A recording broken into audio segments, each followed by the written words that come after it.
আচ্ছা দিদি ঠিক আছে, তুমি যা খুশি চুরি করেছো করেছো, কোনো ব্যাপার নেই। একটা সত্যি কথা বলো তো, তুমি টিএমসি থেকে সরে যাচ্ছ কেন? যদি টিকিট না পাই এখন থেকে সরে যাই। তুমি এই ভয়ে টিএমসি দলটাই ছেড়ে দিচ্ছ?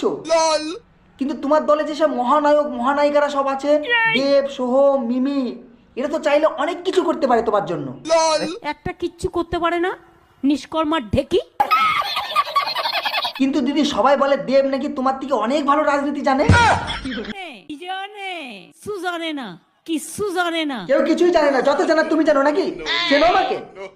তু কোন হ্যায়? আমাকে চেনো না? আমি দা বং ক্রেজি গাই। তোর তো গলায় দড়ি দিয়ে মরা উচিত। আচ্ছা দিদি, বিজেপি জিতে গেলে তৃণমূলের গদ্দারগুলোকে নিয়ে কি করবে?